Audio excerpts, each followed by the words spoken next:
14مه سپاره 3 رکوع. أعوذ بالله من الشيطان الرجيم بسم الله الرحمن الرحيم ولما دخلوا على يوسف کله چې ورننه ورته داورونه یوسف علیه السلام ته هوا الیه اخاه رانږدې کو خپل ځان ته ورور خپل قال ورته ویلې انی انا اخوک زه د تا ورور یم فلا تبتئس بما كانوا يعملون ته مه خفه کېږه په هغه کارونو چې دغه ورونه دي موږ او د تا سره څه کړي دي. فلما جهزهم بجهازهم کله چې تیار کړ د دې لپاره اسباب د سفر د دی جعل سقایته کې خود جام فی رحل اخیه په بار د سقنی ورور خپل کې ثم اذن مؤذن بیا اعلان کوي اعلان کوونکی ایتها العیر اې د قافله خلقو انکم لسارقون تاسو غلیه قالوا د قرون ورته ویلې واقبلوا عليهم او مخونه راوړل په دغه نوکرانو د یوسف علی السلام باندې ما ذات تفقدون شی لټوي شی درنه ورک شوی دي. قالوا دی ورته ویلې نفقد سواع الملك موږ لټو ورک کړي مو دا هغه په معنا جام دی پاچا ولمن جاء به حمل بعيد او دیغه چا دی پاره چې چا دا جام مخترا ور اعلان انعام دیو بار دی وفدا وانا به زعيم او دا اعلان کول کوي زه د خبر ضامن یم. قالو دی یوسف علیہ السلام ورته ویلې تالله قسم دی وی دی مو په الله تعالی باندې لقد علمتم قد سرتا چې ته پیږي ما جئنا لنفسد في الارض موږ درته نه راغلي چې فساد وکړو په دغه کې و ما كنا سارقين او هرگز موږ نه یو خلاقونکي. قالو بیا دغه نوکرانو ورته ویلې فما جزاؤه نو که چا خلاف په چا ثابت شو د پاچا جام وړو دی هغه بیا څه سزا وي ان کنتم کاذبین که تاسو وایي دروغجن. قالو دی ورته ویلې جزاؤه جزاء سزا د غلا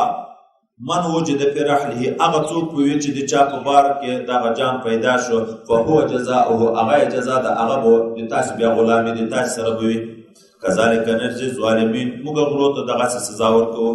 فبدا ابي اوعيتهم بیا شروع کړ یوسف علیه السلام په بارو د ورونو خپل باندې قبل وعاء اخيه مخکې تر بار د خپل ورور ثم استخرجها من وعاء اخيه بیا دا جام را وېست هغه ظرف دا غونې د ورور خپلنا کذالک کیدنا یوسف دغه شان تدبیر موږ ورکړ جوړ کړو الله تعالی یوسف علی السلام ته حلا موږ ورکولې وا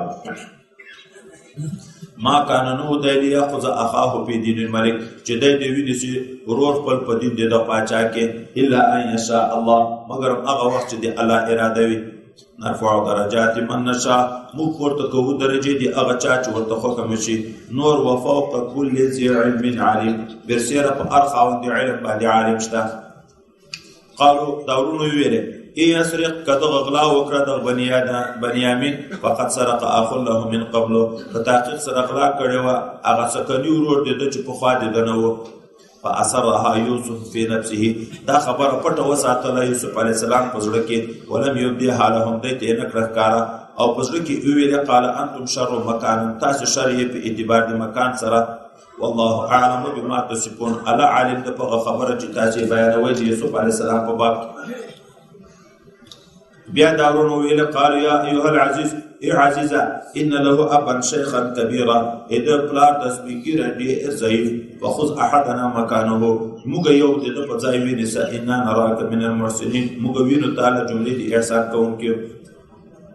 قال یوسف علیہ السلام ورته معاذ الله زپنا غواړم په الله تعالی ان ناخذ جزوین سم الا من وجدنا متاعه عندنا مگر هغه څوک نسم چې موږ خپل سامان دې د په بار کې پیدا کړی ان اذا ظالمون په دغه وخت کې کوم بل څوک ویني زه دې په ځای باندې نو موږ به ظالمانی